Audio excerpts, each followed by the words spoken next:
He's just an incompetent newbie, so you can ignore him. Nathan looked at Tom with a puzzled expression, but he didn't seem to care and continued talking.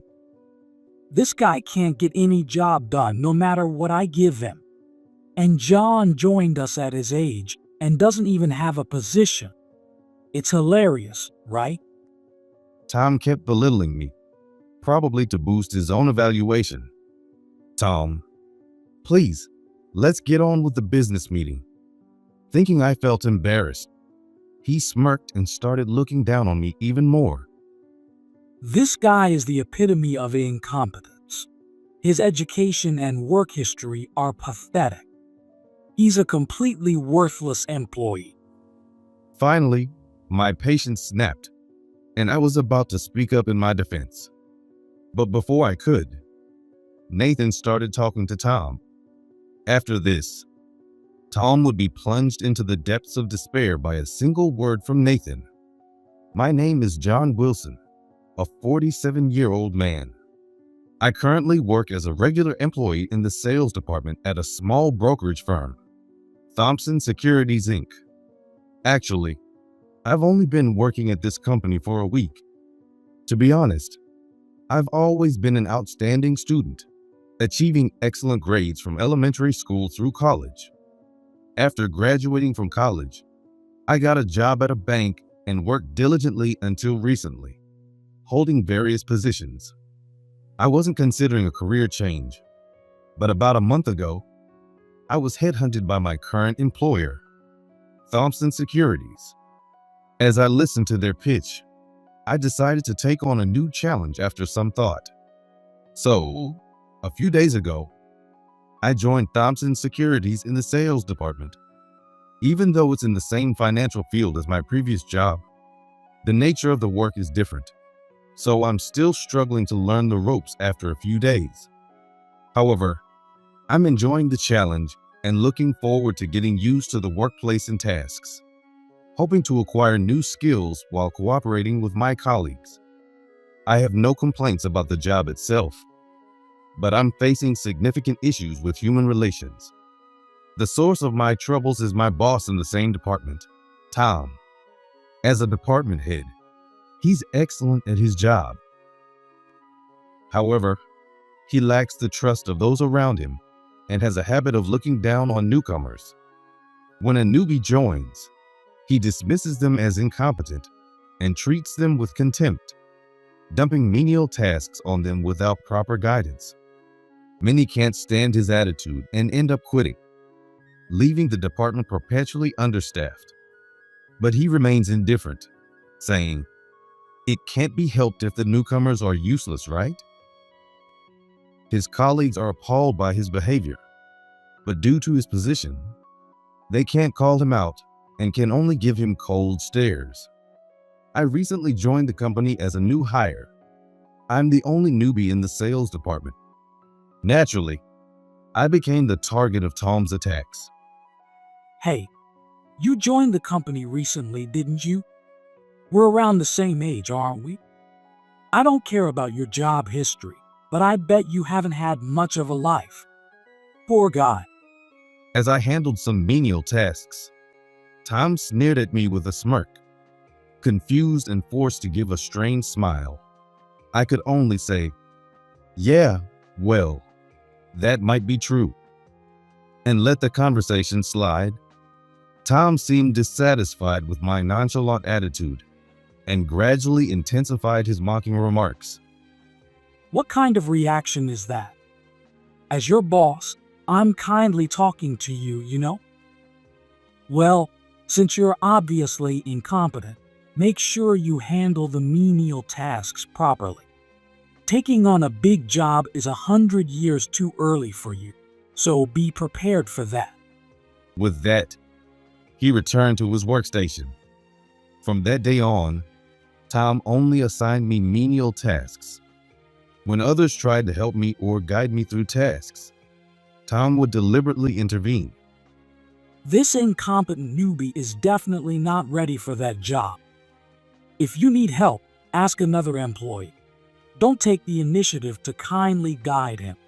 Just focus on your own work. He made sure I wasn't given any tasks. A month passed, and I continued doing menial tasks without receiving any guidance from Tom or other employees.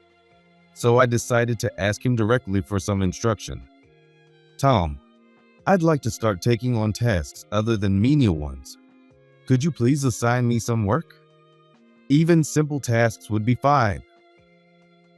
But Tom instantly rejected my request. Don't be ridiculous. There's no job I can trust you with. Just handle the menial tasks properly. If you have complaints, you should quit the company. He laughed and waved his hand dismissively at me. Undeterred, I persistently asked him for work in the following days. However, he continued to refuse. And finally, he snapped, "You're annoying. Get out of my way, useless." Realizing it was pointless to keep asking, I resigned myself to quietly return to my desk and continue doing menial tasks. Despite Tom's ongoing harassment, I believed that one day I would get a chance to demonstrate my abilities. So I kept working. One day, while I was handling simple tasks, Tom unexpectedly brought me some work. It's about time you learn some real work. It's troublesome if you remain a burden forever. His slightly smirking expression bothered me, but seeing it as a chance to prove myself, I agreed without my hesitation. Following Tom's instructions, I completed my task and submitted the documents to him for review a few days later. I finished preparing the documents. Please take a look. Handing over the completed documents, Tom took them without a word. But suddenly, he started yelling at me. There's not a single piece of essential information in this. How can you not handle something so simple? You're truly incompetent. Without even checking, he pointed out mistakes in my document. But I made this exactly according to your instructions, Tom. Don't make excuses. You created this document, didn't you? Instead of blaming others, hurry up and redo it. I explained that I had followed his directions, but he continued to unjustly berate me and ordered me to redo the document. Feeling frustrated, I slumped back to my seat. Then, a female colleague next to me spoke up. Are you okay, John? Tom often dumps work on newbies suddenly and yells at them unfairly. He just wants to harass you. I wish I could have told you earlier. She kindly explained his true intentions. Apparently, Tom frequently assigned work whimsically to induce mistakes, and then yelled at the newcomers. Due to this harassment, half of the new employees in the sales department quit and left the company. Having witnessed this many times, some colleagues secretly warn newbies about Tom's harassment. However, if Tom finds out, he bullies both the informant and the newcomer, isolating them. Fearing his retaliation, no one dares to help the newbies anymore, and they can only watch Tom's interactions with sighs of frustration. Understanding the situation, I reassured the female colleague, "I'll be okay," and set out to redo the document to complete the task I was given. Even when I submitted it the next day, Tom scolded me. There's another mistake. How many times do I have to tell you? You're completely useless, you moron. For several days, I repeatedly read the document and got scolded until I finally completed the task a week later. However, Tom said, "It took you several days to finish such a simple task. I guess it's still too early for an incompetent newbie like you. From tomorrow, you'll go back to doing menial tasks and assign me more menial work again."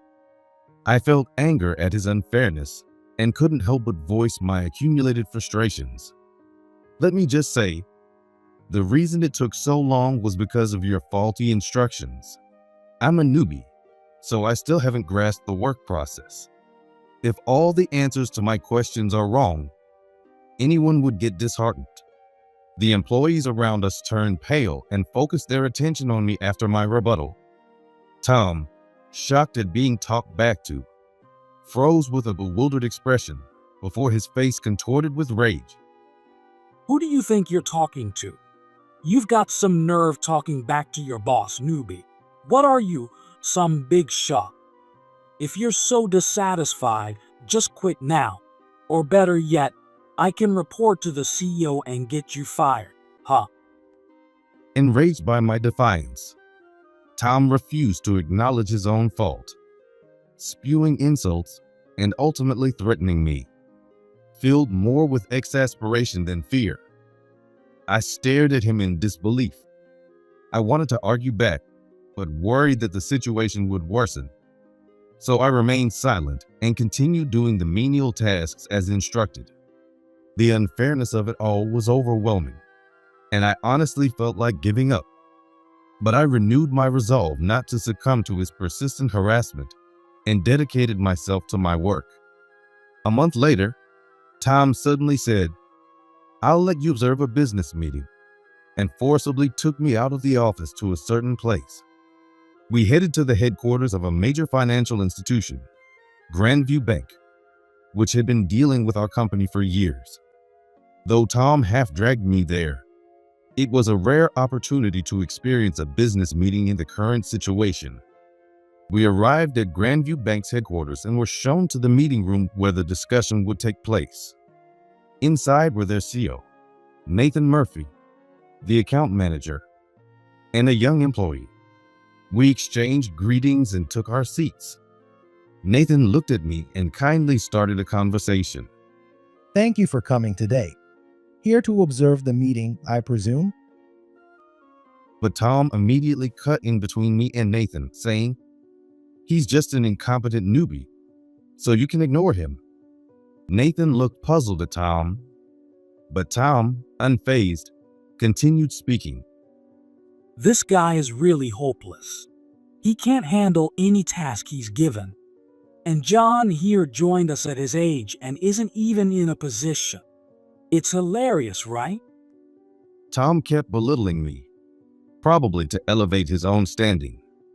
However, at this rate, not only would his reputation suffer, but the company's image would also be tarnished. As expected, Nathan and the others were all left gaping in astonishment, staring at Tom. I quickly leaned in and whispered to Tom, "Tom, please, let's get started with the meeting." Thinking I was embarrassed, Tom smirked and started belittling me even more.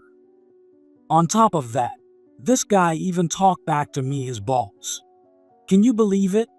Such behavior is unthinkable for a newbie. He's a real handful, causing so much trouble for us. Ignoring my caution, he dealt the final blow. This guy is the epitome of incompetence. His education and work history are pathetic. He's a completely worthless employee. Tom blatantly called me incompetent, without caring how others perceived him. I clenched my fists in anger. Why did I have to put up with this? Had I done something terrible to deserve his hatred? Frowning in discomfort, I saw Tom smiling in satisfaction. My patience finally snapped, and I opened my mouth to argue back. However, before I could, Nathan began speaking to Tom. With one sentence, Nathan would plunge him into despair. How can you say such things so casually about someone? What? Tom tilted his head in confusion at Nathan's exasperation. Nathan, looking surprised, turned to me with a puzzled expression. John, you haven't made it public yet, have you? I nodded quietly in response to his question. Naturally, Tom, not understanding, demanded an explanation from me. Hey, what's going on, John? What do you mean by public? Are you hiding something from me? Persistently questioned, I sighed deeply and reluctantly explained. Actually, I'm not just an ordinary employee. The CEO of Thompson Securities invited me to join the company to become the next CEO. So I left my previous job as a banker. What? Tom, unable to believe it, tilted his head even further. When I was still working as a banker, holding a position and performing my duties, Thompson Securities had been one of our clients.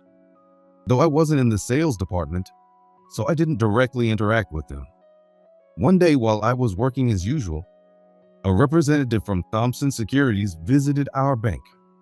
Apparently, they had business with me and, after being shown to a reception room, suddenly made a proposal.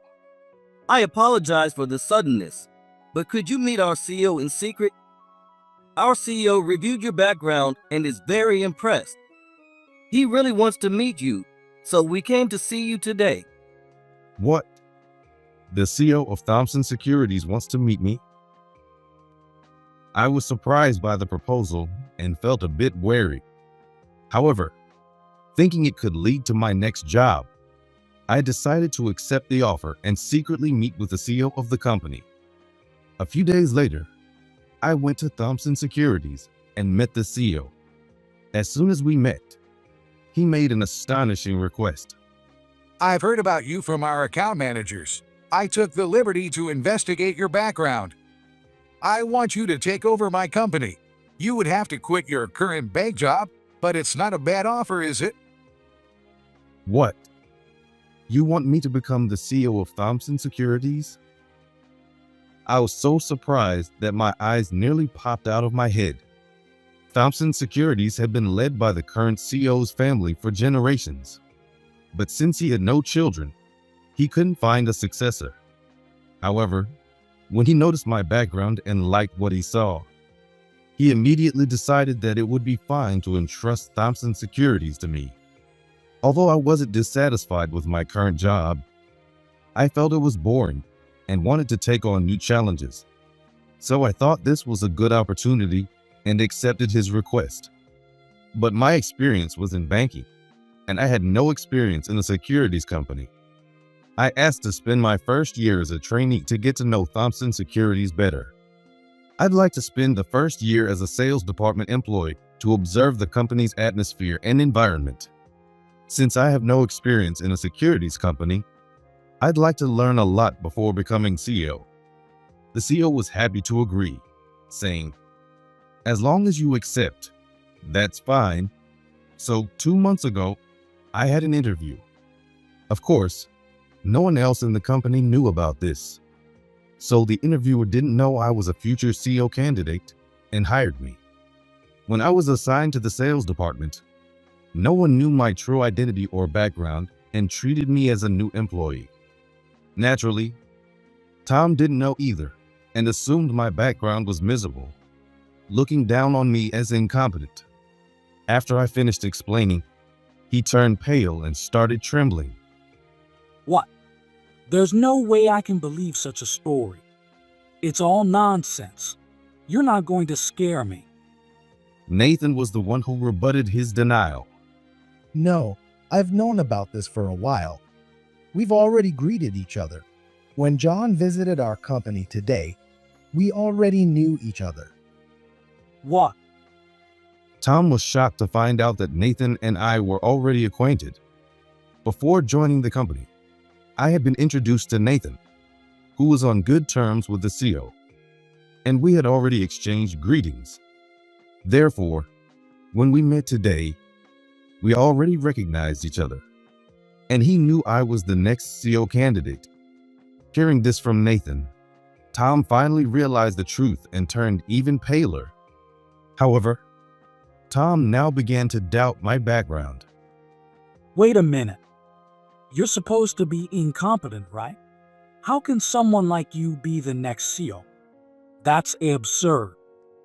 Tom shouted, and I sighed deeply in exasperation. Aren't you mistaken about something? What part of me did you see and decide I was incompetent? You haven't seen me in action on sales calls or leading projects, have you? Well, When I questioned him, he began to stammer. No wonder. He had just assumed I was incompetent without any basis. While Tom didn't know my capabilities, Nathan did. What are you talking about? John is an exceptional person. He graduated at the top of his class from a renowned school and even spent time overseas, right? I nodded at his words. Tom muttered, "Huh?" in disbelief. Actually, although it's embarrassing to say, I've always excelled in both academics and sports, consistently ranking at the top. I attended a prestigious integrated school from elementary through high school and studied hard, graduating at the top. I was accepted into an elite university abroad and spent several years overseas. I also traveled abroad for leisure, picking up multiple languages, which greatly benefited me in my first banking job. Up until I resigned, I was serving as deputy branch manager, and it was this background that caught the CEO's attention at Thompson Securities. As I explained, Tom listened in stunned silence, mouth agape. Why didn't you tell us about your background? Were you hiding your talents to make a fool of me? This is outrageous. He began to lash out with paranoid accusations, and I quickly countered. Tom, you never showed any interest in my background, did you? I wouldn't just go around talking about it myself. Besides, because of you, I haven't been taught any real work, so I couldn't even show my abilities. Nathan immediately picked up on my words. Haven't been taught any work yet? What do you mean? You've been here for 2 months, right? Tom started to panic at his question. Oh no, it's not a big deal really. Don't worry about it. Now, let's get started on the business meeting, shall we? He tried to deflect and forcefully steer the conversation towards the business meeting, but I continued speaking. Actually, since I joined, I've only been assigned menial tasks. Apparently, I'm incompetent. He outright told me there was no work he could trust me with. At my words, Tom hastily covered his mouth with both hands. But I brushed his hands away and continued detailing Tom's harassment. I revealed how he looked down on me as incompetent, wouldn't assign me any real tasks, and only gave me simple jobs to intentionally cause mistakes. Nathan's anger grew visibly with each revelation. Tom, is this the kind of person you are? I'm extremely disappointed. I can't imagine working with a company that harasses its new employees. We should call off this business deal. He suggested canceling the deal, directing his comment at Tom. Tom's face turned ashen, and he started to panic. Wait, please. This is all lies. He's just trying to get back at me. Don't believe him. Despite his desperate plea, Nathan's eyes blazed with anger. Indeed, John is a recent hire, and you've known him as a client representative for a long time. But just a moment ago, you openly belittled him in front of us. Seeing that, I can't possibly believe anything you say. Only now did Tom realize how his actions had appeared to others a few minutes earlier, and he lowered his head in regret. I sighed audibly, as if to say, "I told you so." Tom noticed my attitude, but had bigger concerns. But this deal is crucial for our performance. If it falls through, I don't know what our CEO will say. I was even promised a promotion soon. Please, for the sake of the company and myself, don't cancel the deal. Tom raised his head and tried to persuade Nathan, mixing in his true feelings. However, Nathan was not about to be swayed. Isn't that all just for your own convenience? I feel sorry for your CEO, but this time I must decline. Depending on the circumstances, continuing our business relationship might be difficult. There's a credibility issue. We can't risk having our company and employees affected. Nathan expressed his thoughts with a hint of disappointment. Tom, looking like his world had ended, lowered his head again in despair. Honestly, it would be satisfying to see him get scolded harshly by the CEO if this deal were to be canceled. But our company would soon be mine, and it would be a waste to lose a long-standing client and harm our performance. So I made a proposal that would serve both as a counter to Tom and benefit the company. I wouldn't be happy to lose the opportunity to work with your bank, Nathan. How about this? I'll fire Tom as soon as I become the CEO. That way, you won't have to worry about a troublesome person anymore. What are you saying? Don't be ridiculous. Tom immediately objected, clearly not convinced. This is no joke. Why should I be fired? Other than harassing you, I haven't done anything wrong. Just because you have a grudge against me, that's too much. He protested with a straight face, but I couldn't help but laugh. You say that, but haven't you been embezzling company funds? On top of that, you've been using the embezzled money for leisure during sales rounds and stealing sales results from other employees. Pointing this out, Tom's face turned pale with shock, and he began to tremble with fear. I wasn't just doing menial tasks every day. I had been observing the company carefully to gather useful information for my future role. During that time, I had witnessed Tom embezzling and slacking off during work hours. There were also numerous testimonies from other employees. And though I couldn't verify all of them, there seemed to be plenty of skeletons in Tom's closet. When I become the CEO, I will immediately start an investigation and have you fired. This isn't revenge. It's a justified decision for the company's sake. As for the embezzlement, I don't think it will become a police matter, but you will have to repay the full amount. When I made this declaration, Tom, realizing the gravity of the situation, began to grovel. Oh no, John. I mean future CEO.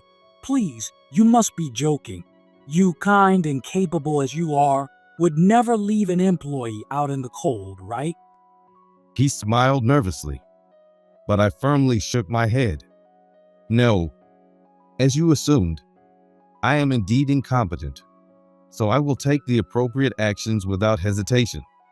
But first, I need to report all of this to the current CEO. By the time I become CEO, you might already be gone.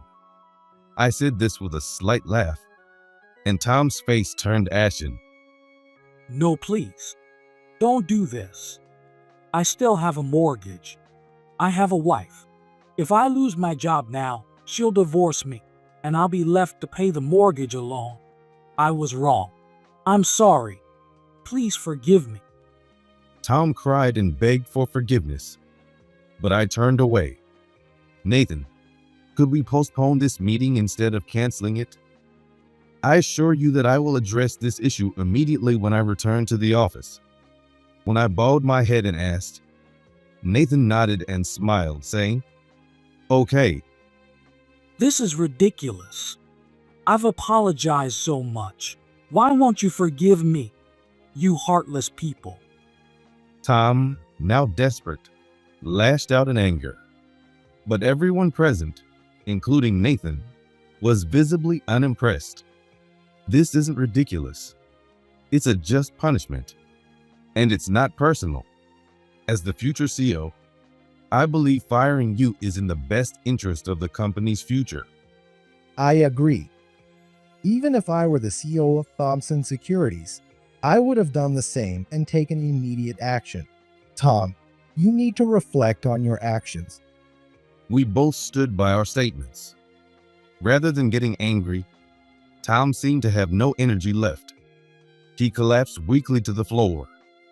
Sitting there, I bowed once again to everyone from the client company, leaving Tom, who was now depressed, behind, and walked out of the reception room alone. Tom, unable to move due to the shock, remained on the floor crying for a while, under the cold stares of Nathan and the others. Later, he chased after me and repeatedly apologized. But of course, I didn't forgive him. When I returned to the company, I went straight to the CEO's office and reported the events of the meeting and Tom's harassment and misconduct. The CEO immediately called Tom in and gave him a long, severe reprimand. Tom was put on administrative leave, and the CEO conducted a thorough investigation the next day. As a result, not only Tom's embezzlement and poor work attitude, but also his harassment and intimidation of other employees came to light. Tom was promptly dismissed, and the company sued him for embezzlement, leaving him with massive debts. His life spiraled out of control as soon as he was fired, and his wife filed for divorce. All he was left with was an unnecessarily large house with an outstanding mortgage. Tom tried to find a new job to repay his debts, but his age made it difficult, and he eventually gave up. He started working part-time jobs, but was looked down upon and harassed by his bosses and colleagues, who called him incompetent. He found it hard to learn new jobs and move from one place to another. But everywhere he went, he was just labeled incompetent. Now, he works on an assembly line in a factory, struggling alone to pay off the mortgage and his debts. I felt it was a good lesson for him and hoped he would lead a better life in the future. As for me, I spent the next year as a regular employee, learning the ropes from senior colleagues and new bosses, contributing to the company. Recently, I successfully became the CEO of Thompson Securities and took on my role as the new leader. While I was working as an employee, news of the business meeting incident had somehow leaked, and it was quickly revealed that I was the next CEO candidate. Even so, the other employees continued to treat me as a new employee, without trying to curry favor. This made my work environment comfortable, and I was grateful to them.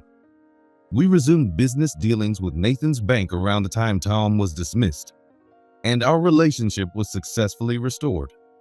Feeling relieved, I quickly focused on implementing reforms based on the improvements I noticed over the past year, enhancing the company's environment. As a result, I gained the trust and respect of the employees, and the workplace atmosphere improved significantly. As I continued to produce results and move forward with my employees, my leadership was increasingly recognized, giving me a strong sense of fulfillment. Looking ahead, I am not married and have no children, so there is no immediate candidate for the next CEO. Therefore, I have already identified and started mentoring several potential CEO candidates from within the company. While the previous CEO's family had run the business for generations, I believe it's better to seek cooperation from other talents to ensure the company's long-term sustainability. Among the future CEO candidates I've identified are some outstanding new employees. I hope that these future leaders will endure my guidance and further improve the company. Seeing their efforts motivated me not to slack off. I plan to continue dedicating myself fully to the company and fulfilling my role as CEO.